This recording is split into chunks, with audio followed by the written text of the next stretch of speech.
I found my adopted daughter living in our car. She was 19 years old. She was pregnant, and she was sleeping under a pile of old coats in an abandoned parking lot. But that wasn't what broke me. It was her face. When she saw me through the car window, she didn't look relieved. She didn't look surprised. She looked terrified. Her eyes went wide. Her body jerked backward like she'd seen something dangerous. Then she screamed. Not anger, not defiance, but pure panic.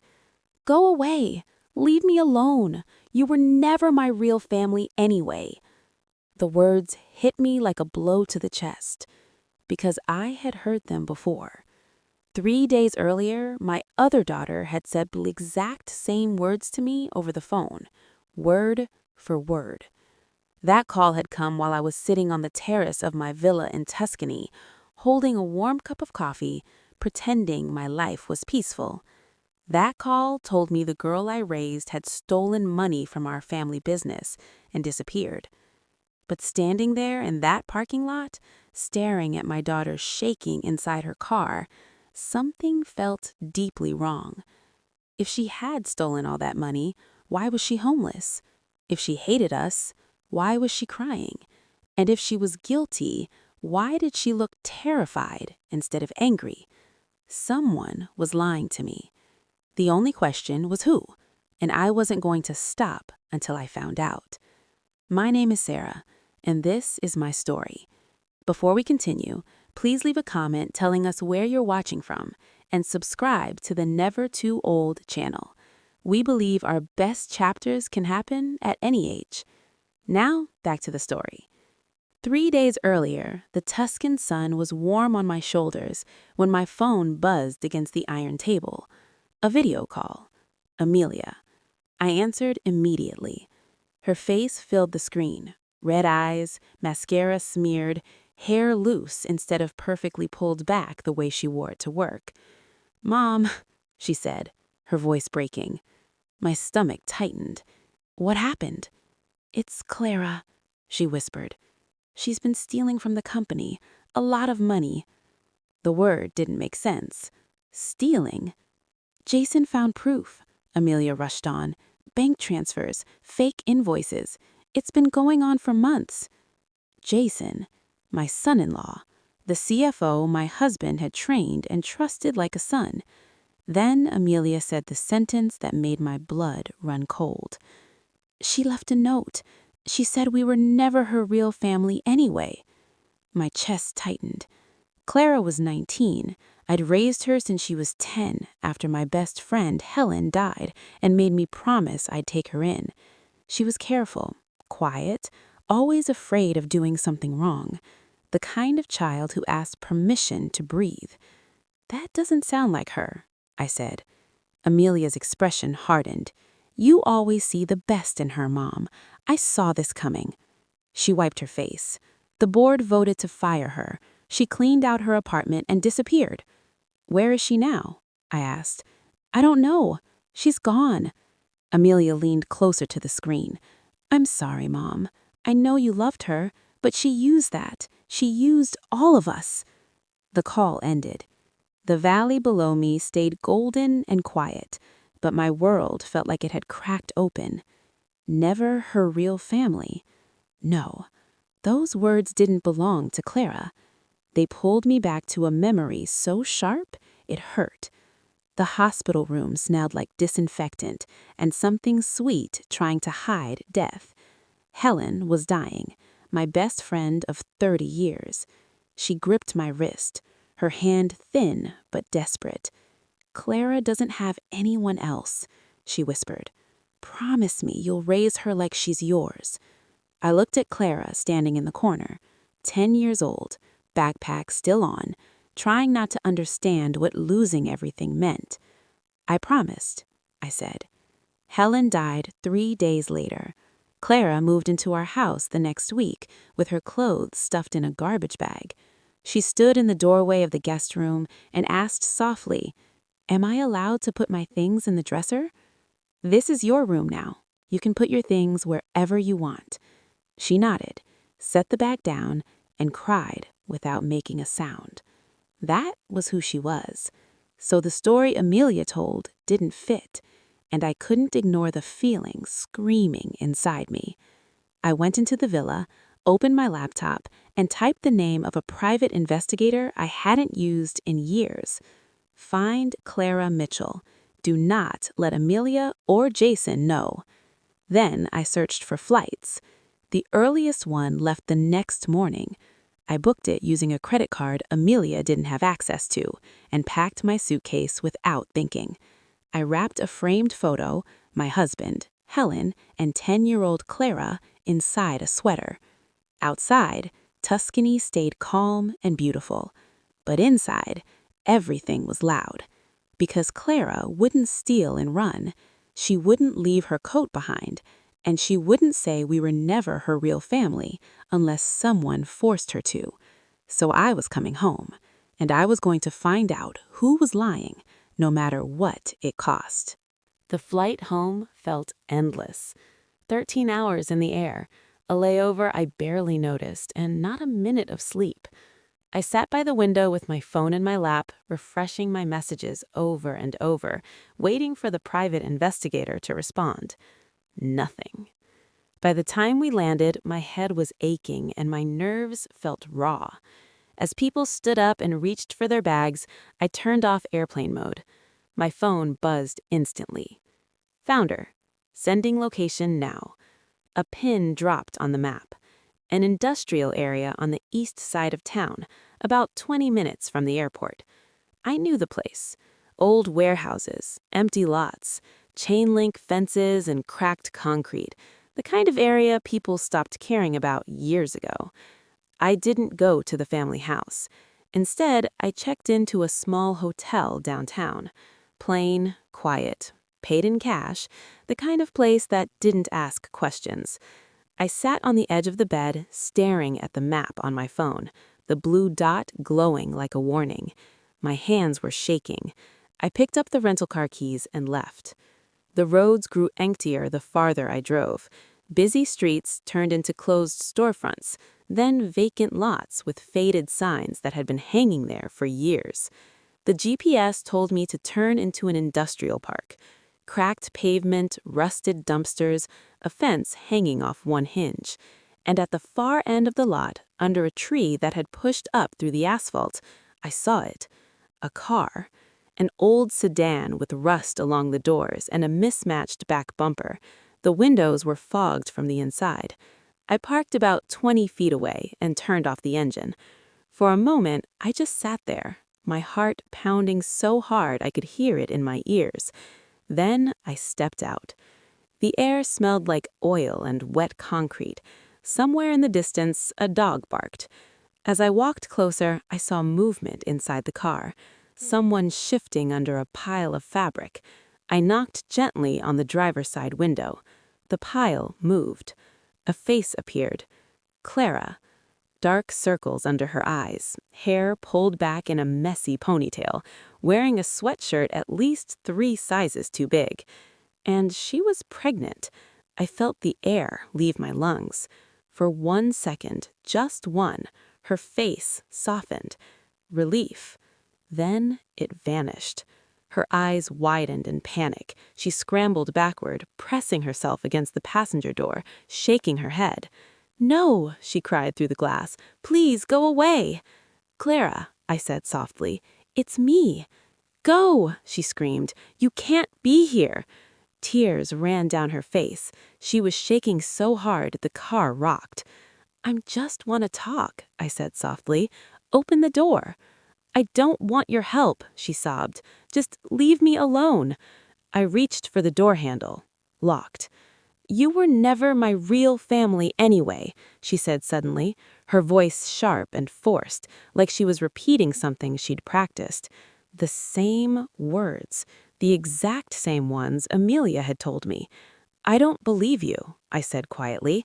"I don't care," she shot back, turning away and curling into herself. "Just go." I stood there longer than I should have, my hand still on the door, the window fogging from her breath. "I'm not giving up on you," I said. She didn't answer.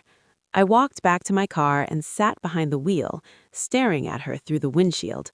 19 years old, pregnant, living in a car, and terrified of me. Not angry, terrified. That's when it hit me again. A thief doesn't end up homeless. A thief runs with the money, buys a ticket, disappears. A thief doesn't sleep in a parking lot in November wearing a sweatshirt with holes in the sleeves. I drove away, my hands tight on the steering wheel. In the rearview mirror, her car grew smaller until it disappeared. And I knew one thing for certain. Whatever was happening, Clara wasn't the villain. That night, I barely slept. My mind kept replaying her face, the fear, the way her body had reacted before she even recognized me. The next morning, I drove to the family house. The gates were open. Everything looked the same. Stone walls, ivy climbing the sides, the home I raised both my daughters in. Amelia opened the door.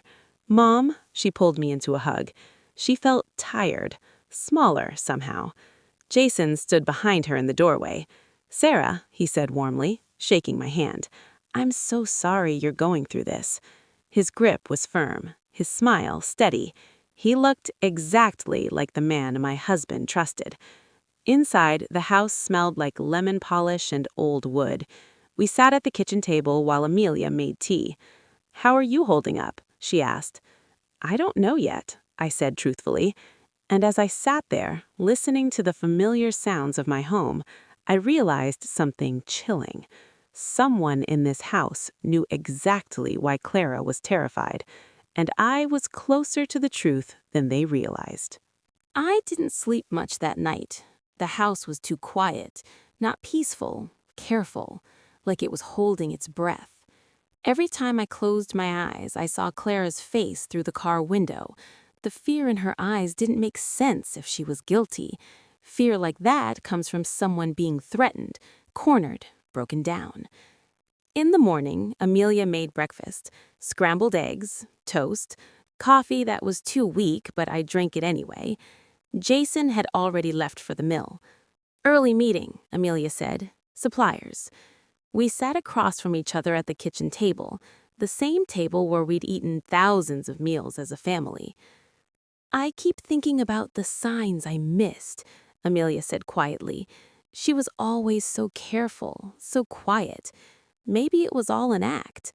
I watched her closely. "Maybe," I said. "She had everything," Amelia continued. "A home, a family, a job, and she still betrayed us."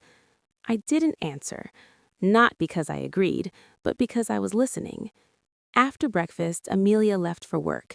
She kissed my cheek and told me to take the day to rest. I waited until I heard her car pull out of the driveway. Then I went upstairs, to Clara's room. The door was closed. I opened it slowly. The room looked untouched. The bed was neatly made, books stacked on the desk, a sweater draped over the chair like she'd just stepped out for a moment. This wasn't the room of someone who planned to disappear. I walked to the desk and opened the drawers. Pens, notebooks, sticky notes with careful handwriting. In the bottom drawer were textbooks: corporate finance, accounting principles, business management. She had been studying, planning, building something. I moved to the closet. Most of her clothes were still there: jeans, shoes, her winter coat. If she ran away, why didn't she take her coat? That question sat heavy in my chest. I knelt down and looked under the bed. Dust, old magazines, and a small blue book. I pulled it out. "Learn to Draw, a Beginner's Guide." The cover was worn at the edges. I opened it. The pages weren't filled with practice exercises. They were filled with drawings, careful pencil sketches, a crib, tiny shirts with buttons, little pants with elastic waistbands, booties so small they could fit in the palm of my hand. I sat back on my heels, the book open in my lap. My hands started shaking. These weren't the drawings of someone planning to steal and run. These were the drawings of someone preparing, someone excited, someone dreaming about a future, a baby. And now that same girl was sleeping in a car, too scared to let me help her. I closed the book slowly. A thief doesn't draw baby clothes. A thief doesn't leave her coat behind. A thief doesn't study finance textbooks and plan a future at the family business. Someone had driven her out.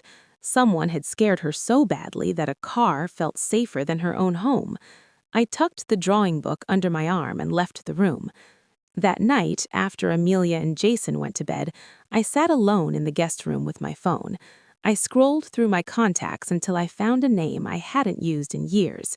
Victor Ashford, a forensic accountant, retired now but still sharp. The man I called when numbers didn't make sense. I typed a message. Victor, I need your help.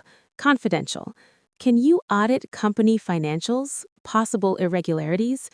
10 minutes later, my phone buzzed. Of course, send access. This stays between us. I sent him the credentials I still had from before I left for Italy. Report only to me, no one else. Understood. I set the phone down and picked up the drawing book again. A girl planning for her baby doesn't steal and disappear. Something had happened, and I was done guessing. I was done trusting the wrong people. I was setting a trap. I just didn't know yet who would walk into it. They were the longest 4 days of my life. Every morning I ate breakfast with Amelia like nothing was wrong. Every evening I sat across from Jason at dinner, listening to him talk calmly about suppliers, margins, and schedules. All the while, I knew something he didn't. I was watching him. Jason was perfect, too perfect, polite, helpful, always asking how I was holding up, always mentioning my husband in that careful way, like he knew exactly how to use his memory. "Paul would have hated seeing you hurt like this," he said one night, shaking his head slowly. I looked at him across the table. "You trusted him," I replied. Jason met my eyes without hesitation. I know. I tried to live up to that every day. He sounded sincere. That's what scared me most. On the fourth afternoon, I was alone in the guest room when my phone buzzed. An email. No subject line. Just an attachment. My hands trembled as I opened it. The first page was a summary. Short sentences, clean numbers. And then my stomach dropped. Systematic embezzlement over 24 months, approximately $800,000 diverted through fake invoices and shell companies, wire transfers to offshore accounts. I stared at the screen, my mind struggling to catch up. I scrolled. Additional transfers to a personal account belonging to a junior executive, Rebecca Cole. Junior executive at the mill. I need everything. Personal, professional, and her connection to my son-in-law. "This will take a few days," he replied. "That's fine. Be thorough." When I hung up, my hands were shaking so badly I had to sit down. All this time, Amelia had been angry at Clara. All this time, Clara had been terrified. And all this time, Jason had been playing us both. That evening at dinner, Jason mentioned casually that he'd be traveling the next morning. "Overnight trip, meeting suppliers upstate." Amelia nodded. "Mom and I will manage here." I smiled and said nothing, but inside, everything tightened. The next morning, I watched from the guest room window as Jason's car pulled down the driveway and disappeared. An hour later, my phone rang. The investigator. "Rebecca Cole is Jason's affair partner. At least 18 months. I have photos, hotel records, phone logs, weekend trips." I said, "Send everything." Minutes later, the images appeared on my screen. Jason and a younger woman leaving a hotel together. Jason's hand on her back. Jason kissing her in a parking lot. I printed everything. The financial report, the photos, the tickets. I put them all into one folder. Then I went downstairs and waited. Amelia came home just after 6. I met her in the kitchen. "Is Jason here?" I asked. "No," she said, "still traveling." "Why?" "I need to talk to you, alone." Something in my voice must have warned her. Her face changed instantly. We went upstairs to my room. I closed the door and handed her the folder. "What is this?" she asked. "Just look." She opened it. The first photo drained the color from her face. She flipped through the pages faster now. Her hands began to shake. "Oh my God! Rebecca from accounting?" "Yes." She sat down heavily on the bed. "There's more," I said gently. She read the report. Every page hit her harder than the last. When she finished, she set the folder down with shaking hands. "She framed her," she said, barely audible. "Yes," I replied. "Clara didn't steal anything." Amelia broke. She covered her mouth and sobbed, her shoulders shaking. "I believed him," she cried. "I said terrible things about her. I wanted it to be true because it meant I was right." I sat beside her and held her while she cried. "He was going to leave me," she said through tears. "Take the money and disappear?" "Yes." She wiped her face and looked up at me, eyes burning with guilt and fear. "Where is Clara?" she asked. "In her car," I said softly. "Still." Amelia stood up suddenly. "Take me to her," she said, "right now." And in that moment, I knew. The truth was finally out, and the next chapter would change everything. We didn't talk on the drive. The city lights blurred past the windows, and the car felt too small for everything we were carrying. Amelia stared straight ahead, her hands clenched in her lap. I could see her breathing, slow, controlled, like she was holding herself together by force. When we turned into the industrial park, her breath caught. "There," I said quietly. The same cracked pavement, the same rusted dumpsters, the same lonely car parked at the far edge of the lot, under the crooked tree. Clara's car. I parked beside it and turned off the engine. She was awake this time, sitting in the driver's seat with a book open on her lap. When she saw us pull up, her body stiffened. Fear crossed her face instantly. Amelia opened the door before I could say anything. I stayed where I was. This wasn't my moment. Amelia walked slowly toward the driver's side window and stopped a few feet away. She raised her hand but didn't knock right away. "Clara?" she said softly. Clara didn't move. "Please," Amelia whispered. "I know you're scared. I just need you to hear me." Clara looked at her through the glass, her face tight, guarded. "I'm sorry," Amelia said, her voice breaking. "I'm so sorry." Clara's eyes flicked away. "I believed lies about you," Amelia continued. "I said cruel things. I've been jealous of you for years, and instead of dealing with that, I took it out on you." Clara's hand moved toward the door lock, then stopped. "Jason framed you," Amelia said quickly. "We know everything. The money, the fake evidence, the affair. None of it was you." Clara froze. Amelia pressed her palm against the window. "You didn't steal anything. You didn't do anything wrong. And I am so sorry I didn't protect you." There was a long silence. Then, click, the lock turned. Clara opened the door slowly and stepped out of the car. She looked smaller standing there, thin, exhausted, pregnant belly barely hidden under the oversized sweatshirt. Amelia reached for her. Clara hesitated for half a second, then collapsed into her arms. They both cried, deep, shaking sobs that sounded like something breaking loose. I stayed by the car, giving them space, until Clara looked up at me. Her eyes were red and swollen. "He told me if I said anything, I'd be arrested. He said they'd take my baby away." My heart shattered. "You're safe now," I said gently. "I'm so sorry I didn't see it sooner." Clara wiped her face with her sleeve. "I thought if I stayed quiet, it would end. I didn't think anyone would believe me." Amelia shook her head. "I should have believed you. I made you feel like you had to earn your place in this family." Clara swallowed hard. "That's what happens when someone takes you in. You spend your whole life afraid of being sent away." I stepped forward and took her hands. You never had to earn anything. You were mine the moment I promised your mother." She nodded, but I could see she was still learning how to believe it. "We're not leaving this unfinished," Amelia said, straightening. "Jason is going to pay for what he did." Clara looked between us. "What do you need me to do?" "First," Amelia said firmly, "you're not sleeping in this car another night." We packed what little she had: a blanket, a few clothes, the book she'd been reading. She sat in the back seat beside Amelia as I drove to a hotel across town.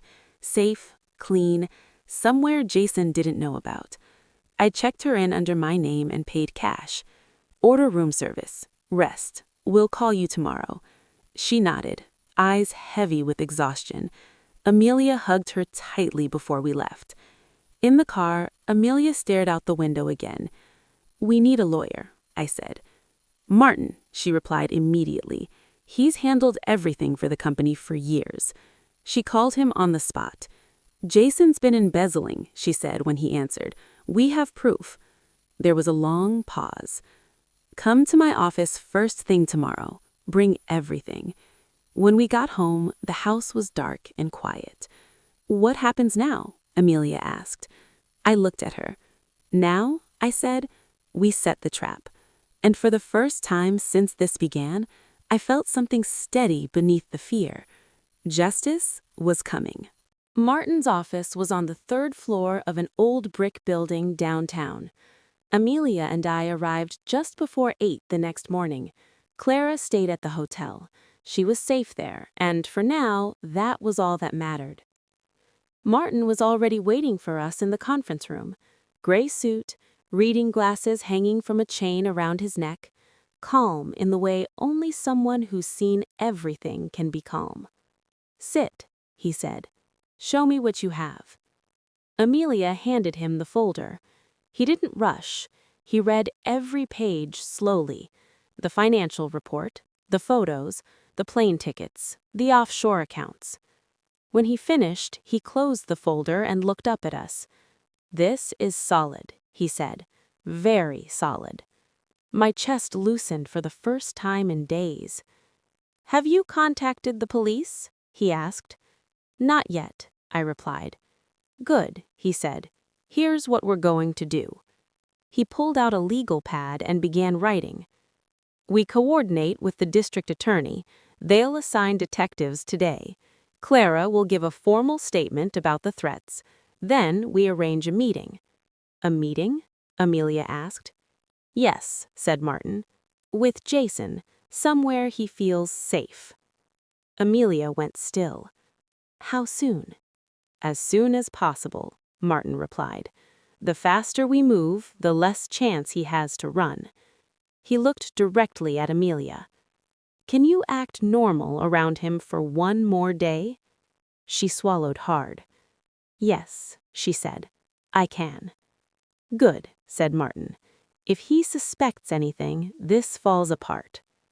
On the drive back, Amelia stared straight ahead. "He came home last night," she said quietly. "I pretended to be asleep. He kissed my forehead, told me he loved me." She turned to me, eyes filling with tears. I wanted to scream. "I know, just one more day." When we pulled into the driveway, Jason's car was already there. Amelia took a deep breath and straightened her shoulders before going inside. She was playing a role now, and so was I. That afternoon, I picked Clara up from the hotel and drove her to the police station. 2 detectives were waiting for us in a small interview room. Plain clothes, calm voices. Detective Price leaned forward. "We need you to tell us everything," she said gently, "from the beginning." Clara looked at me. I took her hand. "It's okay. You're safe." She nodded and took a breath. "I noticed problems in the accounts," she said. "Invoices that didn't match, payments to companies I'd never heard of." She explained how she'd gone to Jason because he was the CFO, how he told her he was investigating too, how he asked her not to tell anyone else. "And then I found out I was pregnant," she said quietly. I told Amelia. Her voice shook. The next day, Jason pulled me into his office. He said I'd ruined everything. Then he showed me documents with my name on them. She squeezed my hand tighter. He said I was the one stealing. He said if I told anyone, I'd go to prison and they'd take my baby. Detective Price's jaw tightened. He sent me messages, Clara continued, threatening me. I saved them because I was too scared to delete them. The interview lasted nearly 2 hours. When it ended, Detective Price shut off the recorder. "You did the right thing," she said gently. "We have enough." That night, I called Amelia. "How are you holding up?" I asked. "She's downstairs watching television, like nothing's wrong." "Just tonight," I said. "Tomorrow it ends." I can do this. For Clara. The next morning, I stood beside Martin as he called Jason. We put the call on speaker. "Jason," said Martin calmly, "Sarah wants to meet tonight. 6 o'clock, boardroom at the mill." There was a pause. "What's this about?" Jason asked. "She has concerns about the company's future. She wants your professional opinion." Another pause. "Of course," Jason said. "I'll be there." Martin ended the call and looked at me. He took the bait. That afternoon, the detectives arrived at the mill. They set up in the conference room next to the boardroom, close enough to hear everything. At 5:45, Amelia arrived, pale but composed. At 6 o'clock, footsteps echoed in the hallway. The door opened. Jason walked in, confident smile on his face. Then he saw Clara, and everything changed. Jason froze the moment he saw Clara. His confident smile slipped from his face like it had never been real. For a split second, he looked confused. Then his eyes hardened, sharp and calculating. "What is this?" he demanded, looking from Clara to me, then to Amelia. "Why is she here?" "Sit down, Jason," I said calmly. He didn't. "She's a thief," he said, his voice rising. "She stole from this company, from your company. Why would you bring her here?" "Because she didn't steal anything," Amelia said. Her voice was steady, stronger than I'd ever heard it. "You did." The color drained from his face. Before he could speak, the door behind him opened. 2 people walked in, Detective Price and her partner. Jason turned sharply. "What's going on?" "It's over," I said. Detective Price stepped forward and placed a thick folder on the table. "We've been investigating financial crimes tied to this company," she said evenly. "Systematic embezzlements over 2 years, roughly $800,000. Jason laughed nervously. "This is ridiculous." She opened the folder. Fake vendors, offshore accounts, wire transfers to a personal accounts connected to Rebecca Cole, property purchased in Costa Rica under a shell company you control. Jason's jaw clenched. "And fabricated documents," she continued, "designed to frame Clara Mitchell for theft." Jason turned toward me, panic flickering in his eyes. "Sarah, you know me," he said quickly. "Your husband trusted me. I would never." "You told me I'd lose my baby if I spoke," Clara said quietly. The room went still. Jason spun toward her. "You have no proof of that?" Detective Price didn't miss a beat. "Actually, we do. You sent her multiple threatening messages. She saved them. We also have her full statement." Jason's mouth opened, closed. Amelia stood up.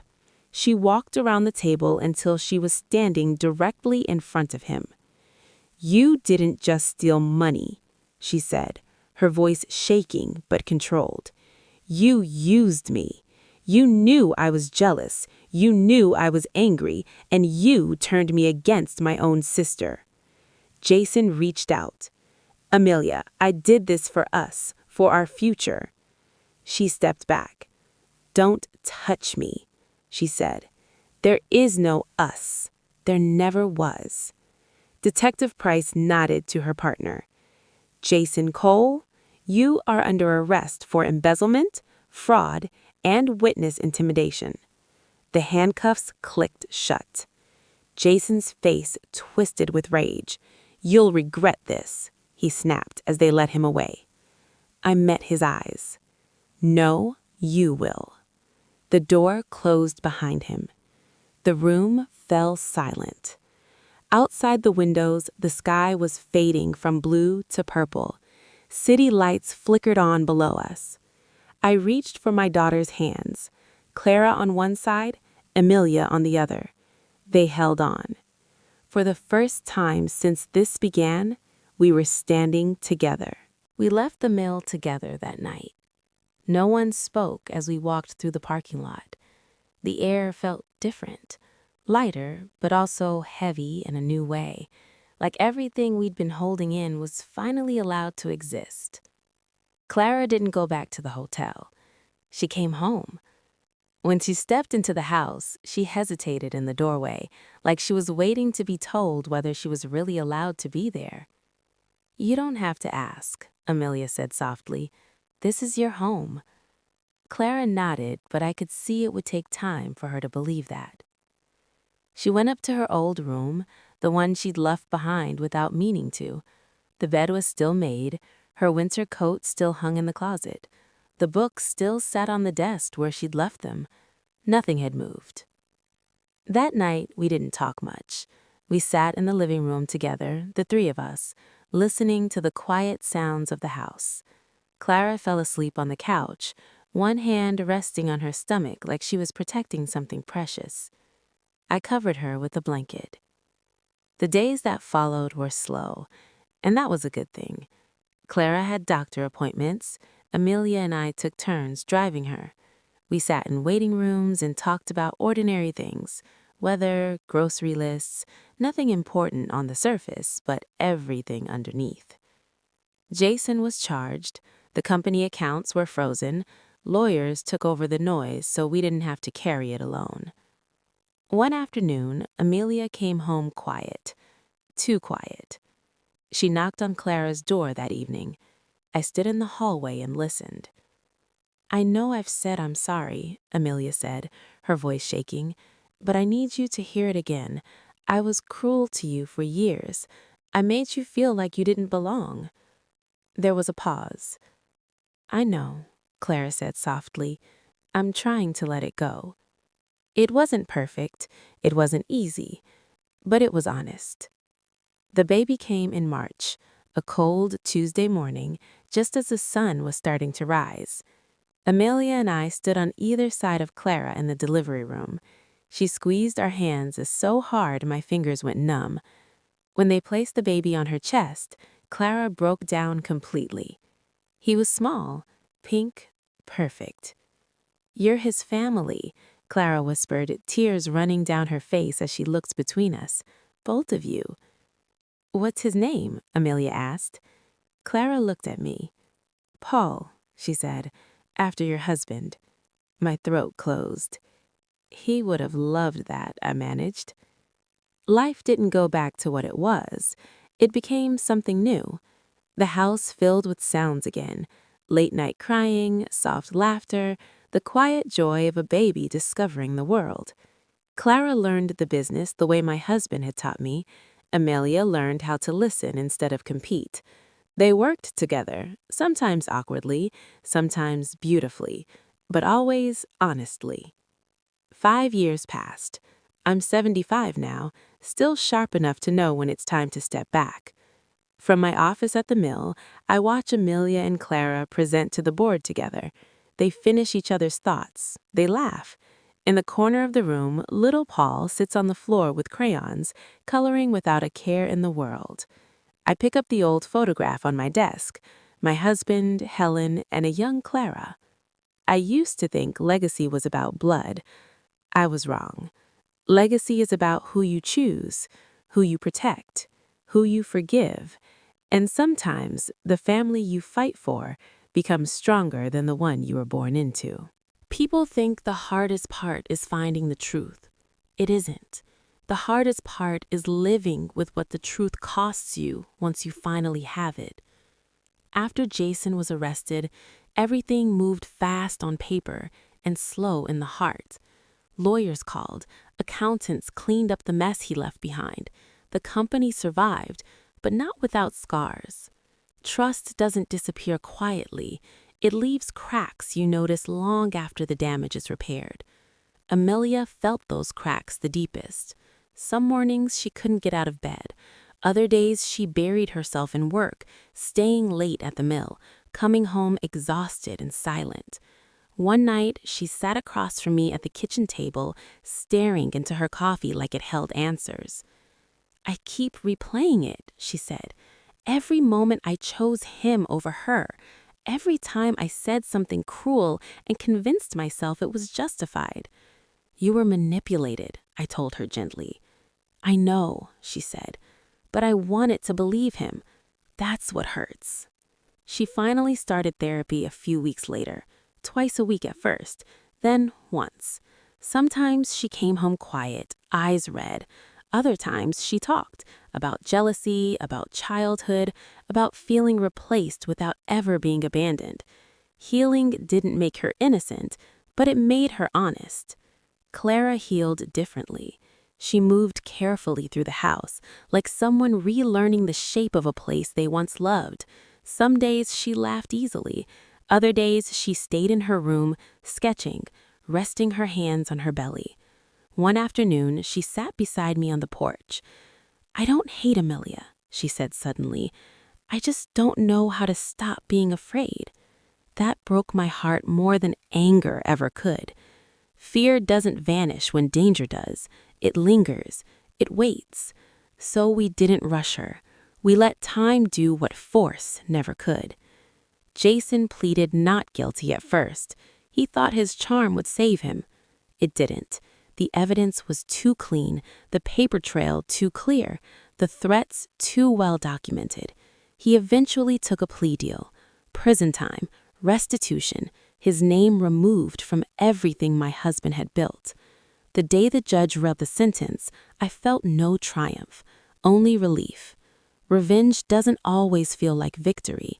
Sometimes it feels like the end of a long sickness. One evening, months later, Clara knocked on my door. "I've been thinking," she said, "about what you told me, that I never had to earn my place." I nodded. "I still feel like I'm waiting for someone to change their mind," she admitted. I took her hands. "Then let me say it again, and I'll keep saying it for the rest of my life if I have to. You are my daughter. Nothing you do will change that." She cried then, not the panicked crying from the parking lot, but something softer, the kind that releases instead of breaks. Watching my daughters heal taught me something I didn't know at 75. Love doesn't mean never hurting each other. It means staying when the hurt is exposed. It means choosing truth even when it costs comfort. It means admitting your failures out loud and asking for forgiveness without demanding it. Some families break when betrayal enters the room. Others rebuild, stronger, quieter, realer than before. We were rebuilding, and for the first time, I wasn't afraid of what the truth might take from us, because it had already given us something more important, each other. 5 years have passed. I'm 75 now, and I finally understand something I spent most of my life getting wrong. I thought legacy was about what you leave behind, a business, a name, a bloodline. I was wrong. Legacy is about who you fight for when it would be easier to walk away. On Tuesday afternoons, I sit in my office at the mill and watch through the glass wall as the board meeting unfolds. Amelia and Clara stand at the front of the room together now, not competing, not proving anything, just working. They take turns speaking, they pass the conversation back and forth like they've done it their whole lives. When one of them stumbles, the other steps in without thinking. In the corner of the room, little Paul sits on the floor with crayons scattered around him. 4 years old, curious eyes, laughing at nothing and everything. Helen, named after my best friend, runs to Clara and wraps her arms around her legs. Amelia scoops her up next, spinning her until she squeals. They look like a family, not a perfect one, a real one. The business recovered, not because we erased what happened, but because we faced it. Amelia started a foundation using part of the recovered money. She helps women in crisis now, single mothers, young women who feel trapped and unheard. "I can't fix what I did to Clara," she once told me, "but maybe I can stop it from happening to someone else." Clara runs operations at the mill. Calm, careful, confident in a way she never had to be before.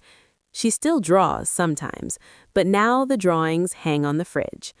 The old photograph still sits on my desk. My husband, Helen, 10-year-old Clara with that careful smile. I used to look at that picture and think about promises. Now I think about choices. Family isn't made by blood alone. It's made by the people who stay when lies are exposed, by the ones who admit they were wrong, by the ones who forgive, not because it's easy, but because holding on to anger costs too much. If I've learned anything from this chapter of my life, it's this: the truth doesn't destroy families. Silence does. And sometimes the most powerful revenge isn't ruining someone who hurt you. It's building a life so full, so honest, and so strong that their betrayal no longer defines you. So let me ask you something. If you were Clara, would you have forgiven Amelia? And if you were Amelia, would you have had the courage to face the truth? Let me know in the comments. And if this story moved you, please subscribe to Never the End Story. Because no matter how old we are, sometimes our best chapters are the ones we never saw coming.